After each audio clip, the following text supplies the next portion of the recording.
Nier la nature, spécialement la nature humaine, lui refuser sa finalité, placer la finalité principale de la raison non dans le savoir désintéressé, mais au service de l'action, voilà les trahisons majeures qui détournent les cultures actuelles de leur mission.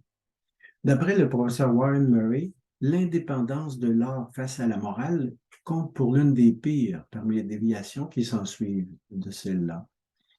L'intelligence humaine est principalement spéculative, comme toute intelligence. Sa fin naturelle est de connaître, c'est-à-dire de se représenter et d'expliquer tout ce qui est, avec une préférence pour ce qui comporte davantage d'être, de stabilité. C'est sa fin principale, mais pas son unique fin. Elle vise aussi secondairement et en soutien de cette fin principale à diriger l'action et la production pour assurer qu'elle contribue au bonheur. Notre raison n'est pas seulement spéculative, elle est aussi pratique et poétique, c'est-à-dire artisanale, productive. Ces trois orientations couvrent une multitude d'opérations hiérarchisées. En tout ce qu'elles dirigent, la raison artisanale sert la raison pratique et cette dernière sert la raison spéculative. L'artisan fournit à l'agent ses instruments et l'agent aménage la situation adéquate de l'étude et de la contemplation. La culture moderne et contemporaine bafoue et chambarde cette hiérarchie. Raillant la connaissance désintéressée, elle impose à la raison une fin pratique qu'elle veut indépendante du bien spéculatif, à savoir de la vérité.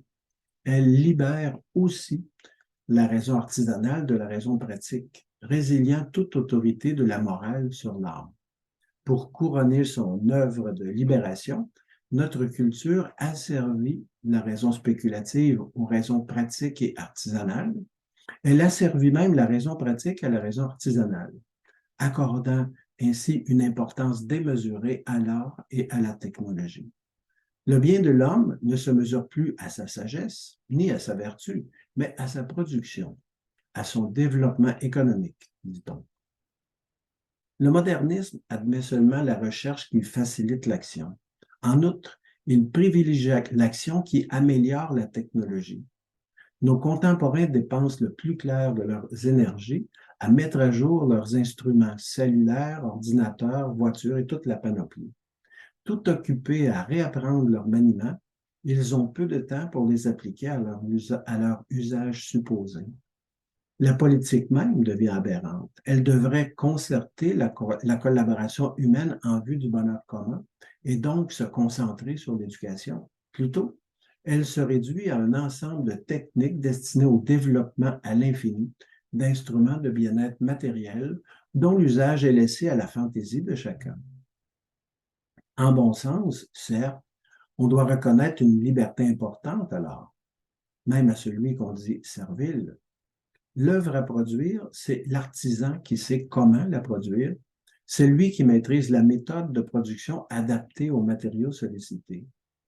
La définition traditionnelle de l'art l'implique, qui le décrit comme recta ratio factibilium, c'est-à-dire jugement correct sur ce qu'on peut produire. Ce n'est ni le sage, ni le moraliste, ni le prudent qui peuvent éclairer l'artisan, ni sur ce qu'il est possible de produire, ni sur la manière d'y procéder. L'artisan en est seul juge compétent. Cependant, son art ne lui dit pas quoi produire, ni quoi ne pas produire. De la crème glacée, des voitures, des maisons, des bordels, des ordinateurs, des cellulaires, des armes nucléaires, biochimiques, des médicaments, des alcools, des drogues, des fertilisants, des insecticides, des contraceptifs, des pilules abortives. De tout, l'art juge la possibilité et le mode de fabrication. Il inspire aussi le livret d'instructions sur la façon d'en user, le cas échéant. Mais faut-il en produire? Sur ce point, l'art n'offre aucun discernement. Il ne dit pas non plus pourquoi ni combien en produire. Ces questions ne concernent pas le bien de l'œuvre, mais celui de son usager. Or, son bien est toujours fonction de la contribution à son bonheur. En juger relève du juge de l'action, le moraliste. Voilà pourquoi l'art doit laisser à la morale et à la prudence la décision de ce qu'il doit produire ou non. car certaines réalisations techniques sont discutables et d'autres mauvaises à ne pas produire.